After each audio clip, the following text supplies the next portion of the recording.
And when we generate the mesh, there are three important aspects to be considered. Number one is that we should have the enough number of nodes in the whole domain.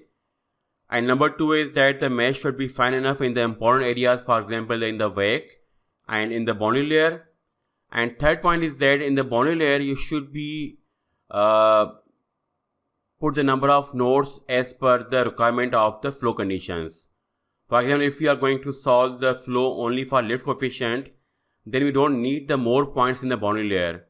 And when there is some effects which are, for example, the friction effects on the water important, for example, for the drag coefficient, in that case, you have to keep the distance of the first cell and the subsequent cells, and the number of nodes inside the boundary layer should be the good enough. So keeping in view about the number of nodes in the wake and the overall number of nodes, this will be done in the when we are going to make the three meshes for the mesh independence study.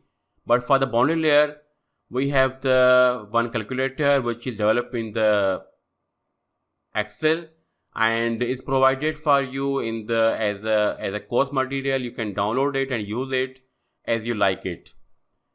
So in the folder we have the Excel calculator for the Y plus, and it can be used for Y plus calculation or first cell height.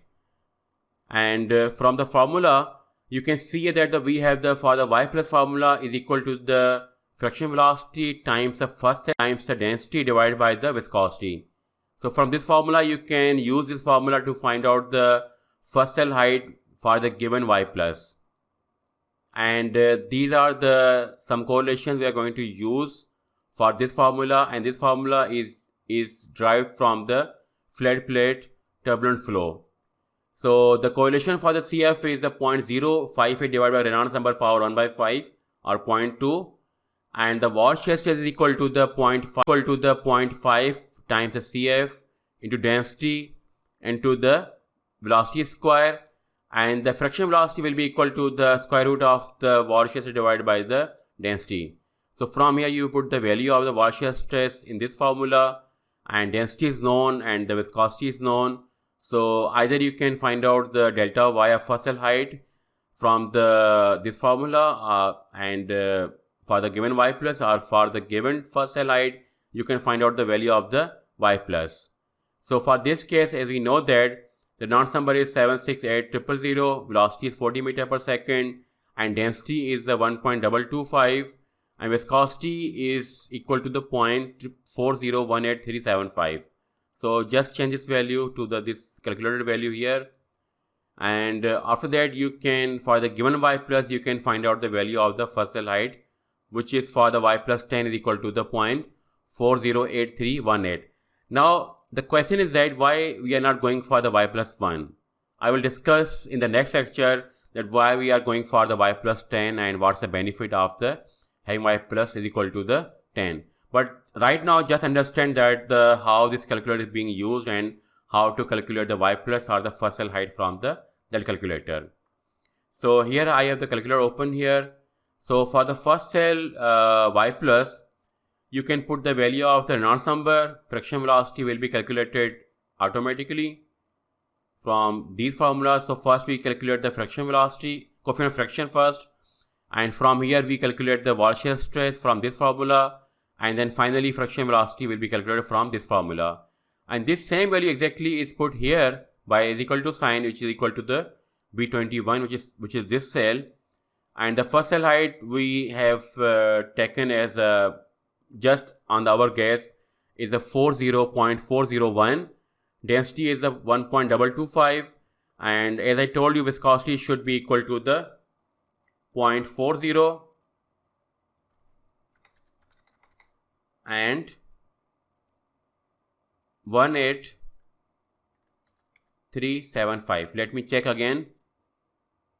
18375, enter.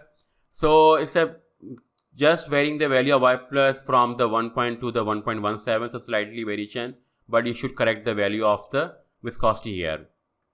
So basically we have the three regions in the turbulent boundary layer. The first one is the viscous layer, second is the buffer layer, and sometimes we have the overlap layer, and the last one is the turbulent layer. In the viscous sublayer, the flow is something like a laminar flow, and viscosity is dominating the turbulent flow. And in the buffer layer, both the turbulent effects and the viscous effect, they are the same. And in turbulent region, the viscous effects are being dominated by the turbulent effects are the initial terms. And if you check on the y plus and the u plus, they are varying with there are two laws. One is the linear law, which said that u plus is equal to y plus, and this region that the u plus is varying at the same rate as the y plus, and this is valid for the up to the y plus 5. And second is the log layer, which is valid from 30 to 200 or 300, and then we have buffer layer, which is valid from the 5 to the 30. So we are going to solve the flow with when you want to resolve the viscous sublayer. So if you want to use the calculator for the first cell height as a first cell height calculator, so instead of the first cell height, you are going to put the y plus is equal to 10. So for the y plus is equal to 10, the first cell height is going to be the 0.40832, and which is same as written over here. So for the first cell height of the 0.408, the y plus will be equal to the 10. And the next recommendation is that you should be putting the at least 10 to 15 nodes in the bond layer for these hybrid Weyl functions. I'm going to discuss in the next lecture. And the overall thickness of the bond layer can be calculated from the formula which is given here. So for these conditions, the overall the thickness of the bond layer is equal to the 0.02461101. So you have to put the 10 to 15 points at least in this thickness, and by keeping the first cell height or the first cell distance as from these calculations.